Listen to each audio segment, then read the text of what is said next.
Thank you. Before I introduce myself, I'm going to talk about community networks in a very different perspective from what Tim just presented to us. I want you all to just get a glimpse of the collage in front of you. And take note, I've blurred the picture of the little boy because I can't republish pictures of kids. But this is the terrain on the top right corner, sitting in a field, pretty rural, hills, typically the type of dwelling he might live in. And this is the wireless network access point. And so he and his friends are sitting in the field, breathing off, walks a dusty road to school. The school has no digital facilities. It has a roof, they have teachers, but they're very far away from the digital world you and I are used to. They're very far away from the type of urban environment that we live and work in. And this pretty much, if you can sink your minds around this image, is the scenario behind which the community network initiative that I'd like to present to you this afternoon is framed into. I'm Shaun. I'm a professor at the University of the Western Cape of Information Systems. I've been working in the ICT and public domain space for many years. All of my work is around the space, doing academic work and influencing and advocating for policy shifts in the country and in the region. And so this afternoon, it's my pleasure to present to you about Zenzileni networks. And very different from the presentation we heard just now, because the problem of community networks in a typical rural area is very, very different. And we can't even talk about per hectare cost, etc. And it's quite different. And just to remind ourselves the problem context in South Africa, we have some historical policy milestones. We're about 21 years since the First World Summit, 17 years since the South African ISED plan, launched by then late Minister Kasaburi, 11 years since SA Connect, 7 years since our national ICT policy white paper, in which I was quite integrally involved. But yet we have very large swathes of underserved communities, especially in rural South Africa. Yes, we're making quite a bit of inroads and projects like Sizwe, etc. And in some urban and peri-urban communities where Tim and Sizwe are trying to make dents into.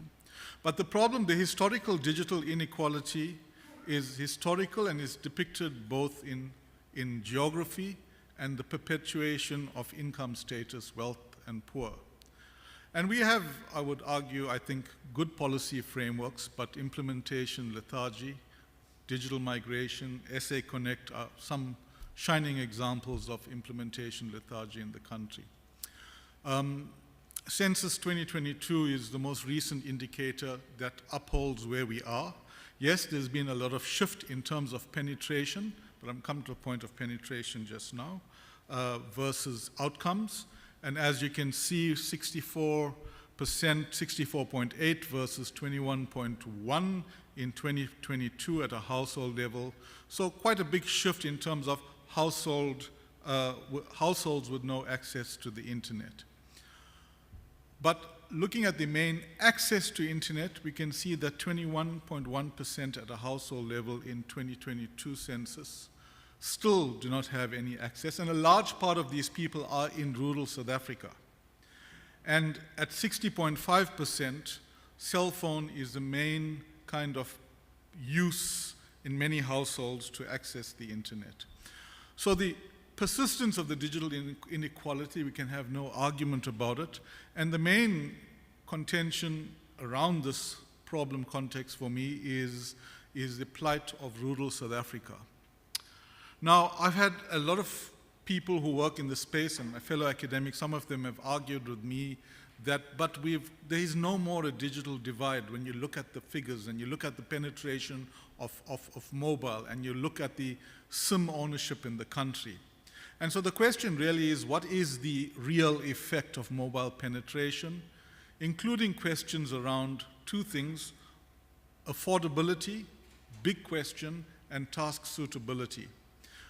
It wasn't my intention to show you things out of the academic literature, but just as an example, something that I've done a lot of work with this is a model called Technology Task Fit. And a lot of the work I've done in public access centers, in townships and other places, show that the mobile phone is restrictive for many of the tasks that underpin socioeconomic development.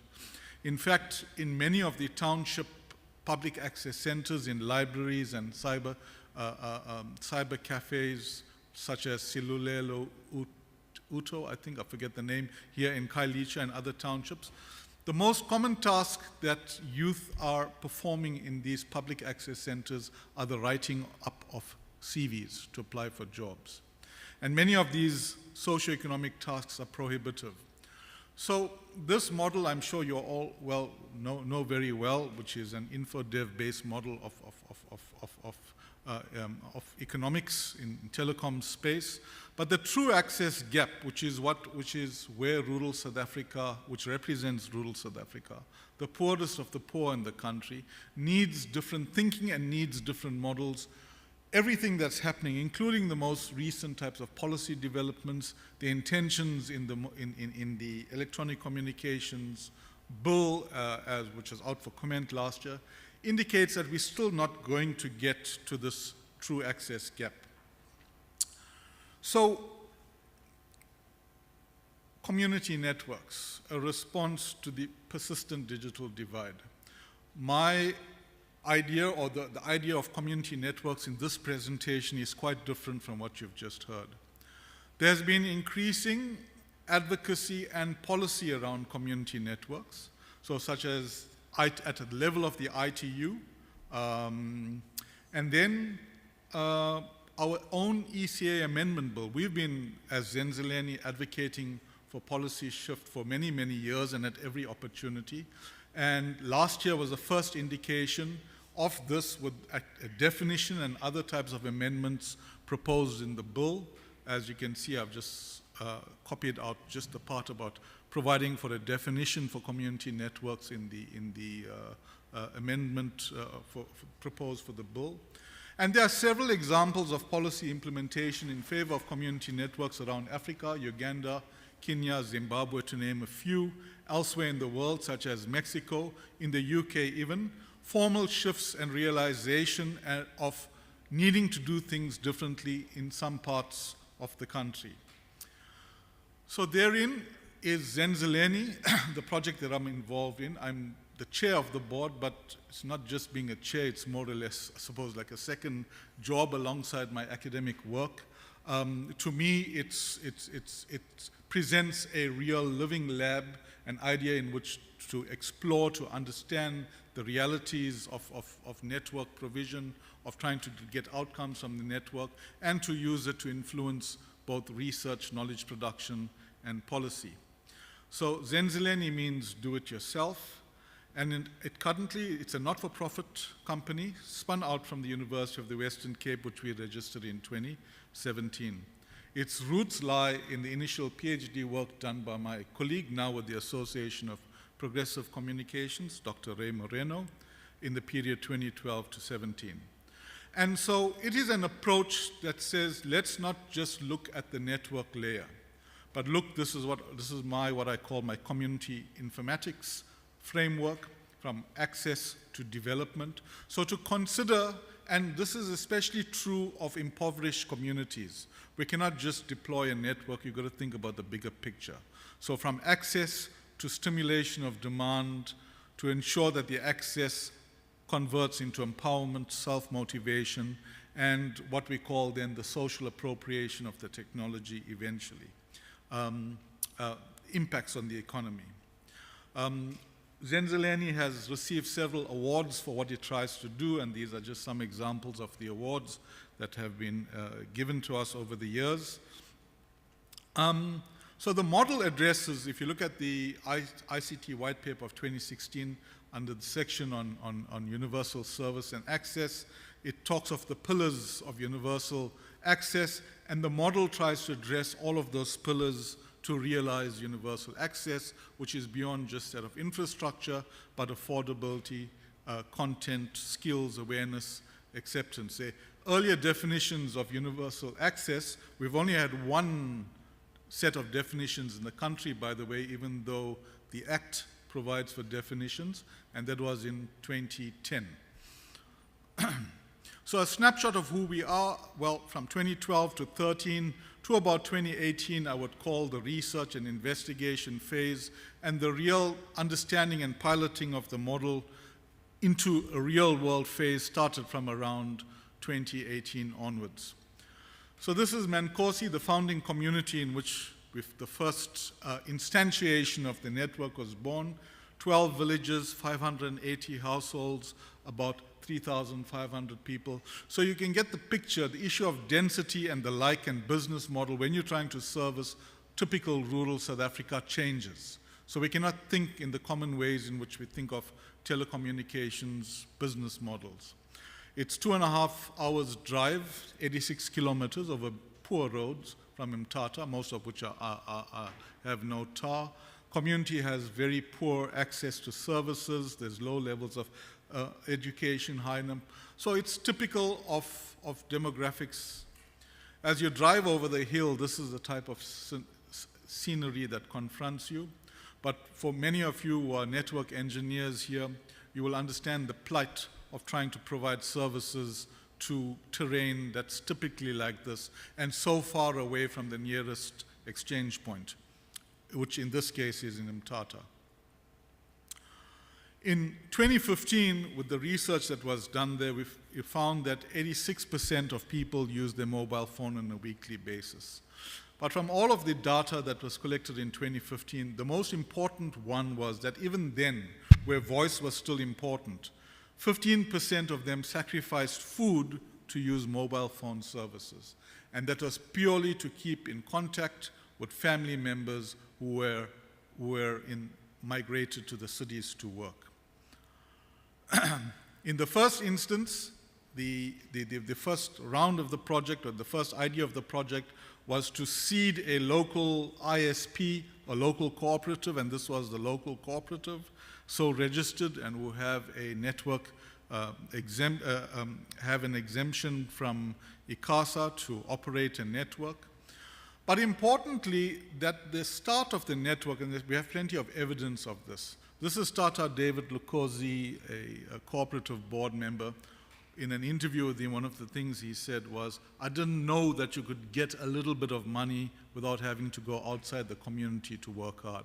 Because these are communities who for many years where you could only earn income or have any kind of economic development by leaving the community. And through the services, they began to realize the potential of actually trying to have economic growth in the community. So local skills, network installation, and I don't have a lot of time to get into the nitty-gritties of everything, but essentially it's about working with the community, providing them with skills to develop the network, install the network, and in fact, just to say, these are probably not the more difficult parts of the project, giving skills and teaching people how.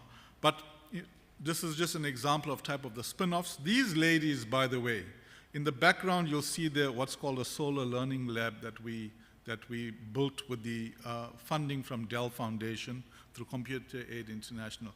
On their own and at their own request, with no prompting, asked to want to watch YouTube videos about growing food in a garden. They started this food garden and are now earning a living out of it. The fact that the basic sustainable livelihood agriculture in many rural areas has been lost many years ago.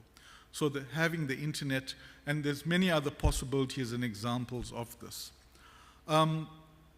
That's the solar lab, and now people are doing ICDL, etc.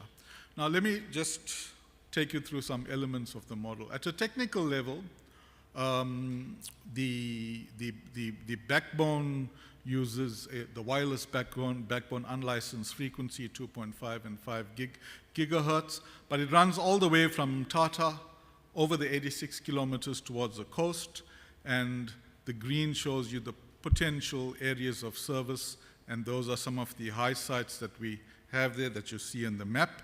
Speeds are fairly low, we can imagine with the type of network, but sufficient at least for the basic types of services and activities that they need in the community.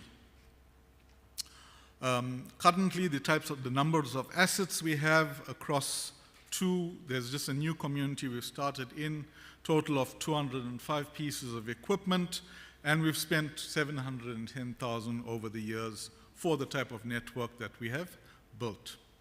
From an organizational and operative structure, initially the idea of community-owned, and this is where we had to rethink the model. Community-owned at ISP, we found the difficulty of the cooperative running a local business to be not sustainable nor successful. This is some of the evidence where we did an assessment of business, legal, and other types of skills, and it was found not to be favorable. So we had to rethink the strategy of what do we mean by community-owned. And so community-owned then became into a micro level in which we seed resale and voucher reselling and hotspot ownership with local people in the community, and that's a local ownership level. And then the not-for-profit company, which is what the board of which I'm the chair, is a spin-out. At the moment on the board, UWC, Ellipsis, APC, and others sit, and this is, as a not-for-profit, we coordinate the affairs and run the business, seeding entrepreneurs who do the sales and voucher and hotspot maintenance in communities. So what's different in this model? Well, the average operator is profit-driven, is keen to sell data and voice. In our model, the access layer is concerned with affordable and underline affordable, and the model is concerned with uptake and use. So in our work, we do not just deploy the network, but find partners with whom they would come into what I call catalyzing the digital ecosystem. And by doing that, our data shows that the income and expenditure, and if you look at the orange part, you'll see that over the years, this is the amount of expenditure, local expenditure, that gets retained, because the local entrepreneurs now who are selling vouchers for the hotspots retain their commission, and that commission stays in the community. And the not-for-profit company takes a portion of it simply to try and run the community. So there's a three-tiered model, and the three-tiered model means you could start selling vouchers, you could then add value-added services to your hotspot, or you could even then take over an entire small area for and become a mini ISP if you like it. This is the structure of the organization, of course, well, which has a lot more potential. It's very, very, very slim in the way it operates. From a legal and regulatory perspective, both cooperatives in the first two communities have PECN exemptions from ICASA. As the NPC, we have ECNS licenses for two districts, Amatola and OR Tambo, and you can see the size there. And when we start looking at the size of these two municipalities, then, Tim, we can start beginning to think a little bit in the way you are thinking of township connectivity. From a services perspective, we have ECS reseller exemptions as the NPC, and most recently, as of last year, we have a ECS non-profit exemption from the regulator. The implications, we are able to transition to a new model as opposed to when we started because of the cooperation of ICASA with this, and we must thank the regulator for being very supportive of what we are doing. And we haven't yet, but we may have to pay for regulatory compliance. We're waiting to see what comes out of the new bill. From a financial perspective, what do we have? We have 74 hotspots and counting at the moment, of which people buy vouchers for 25 Rand per month. Very different business model from ECC.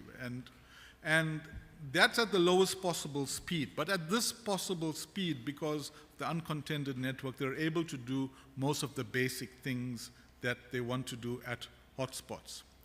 There are cap services to contract clients, and this is at competitive pricing, but most of these are pretty decent figures for 3 small communities that we are servicing.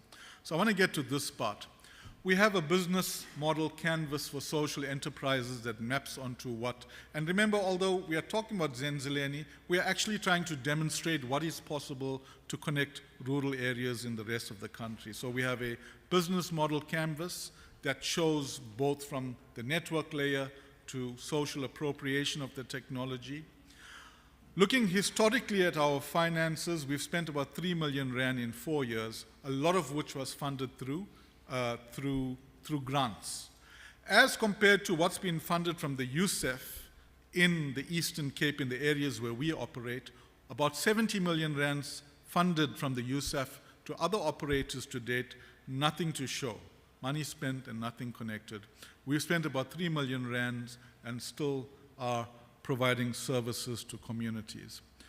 So we argue that we have evidence that in the true access gap, that there must be an ongoing subsidy.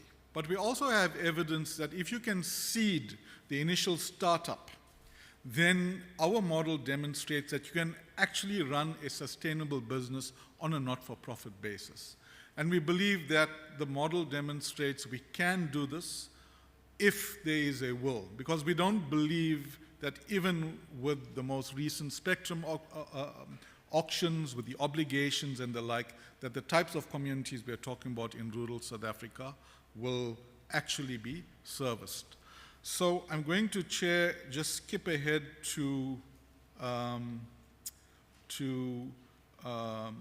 we have demonstrated, by the way, a lot of potential. We have connected a public hospital. We've shown how the doctors there, thank you, 5 minutes, how the doctors in the public hospital have improved the way they do their work prior to not having a network. We have the potential to provide services almost immediately to many public sector organizations in the areas and beyond, if we were able to scale, but it comes with its own challenges. So just the yellow pins there, for example, is an indication of the number of schools we could potentially communicate. Remember, the USAF has spent over 70 million rands in this region already. None of these schools have sustainable connections yet. Okay? So what are some of the areas of need? And I think we need strategic partnerships to continue operating. Certainly, I think from a funding and sponsorship perspective, there are opportunities to partner with models like this, opportunities for BBBEE scorecards. As a not-for-profit, people who give us money have tax-deductible donations. Now, I'm not talking about this in terms of just funding for Zenzileni, but if the model had to be replicated. From a skills perspective, partnerships to help develop further technicians, train more younger people, internships for our current and future network technicians. Partnerships, support to create partnerships with the public sector who could become formidable anchor clients. Our network operations center, we'd like to improve it from 80 to 99%. Currently, we are sharing premises at Walter Sisulu to find a better premise for that. And as I have about a minute left, we also have just done a lot of work to pilot alternative models. I wouldn't call it MVNO, but let's say MVNO-like model for rural South Africa, but for which we would need a spectrum allocation to properly pilot it. And I have a lot of hope for such types of evolving models. So yeah, I will stop there, Chair. There's quite a mouthful to share about so many things that we've learned in this many years of exercise, but be happy to take questions.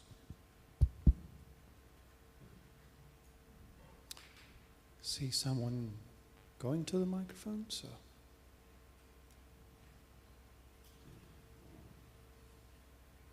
Hi, this is Andy Ribaliati. I've been to the Mandosi thing. It's very impressive, and I think it's a fantastic job you're doing there.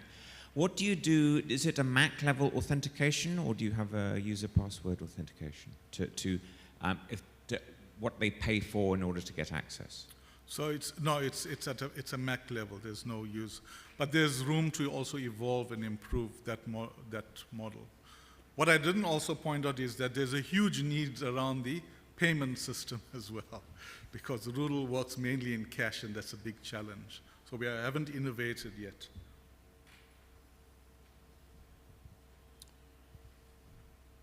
Hi, I'm Guy Hels from Tenet. Fantastic work you're doing.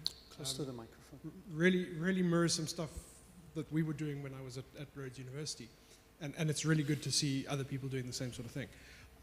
There was a challenge issued to the people in the room earlier, and I want to issue a different challenge based on what you said.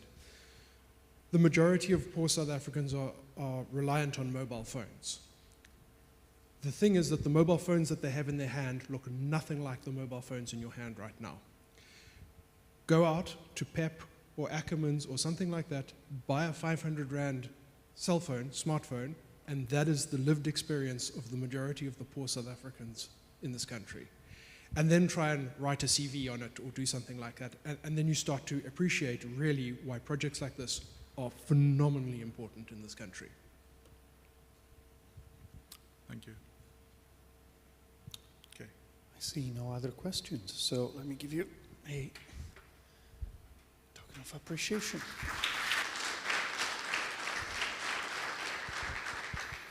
So next up we have two lightning talks. Yune Okal, so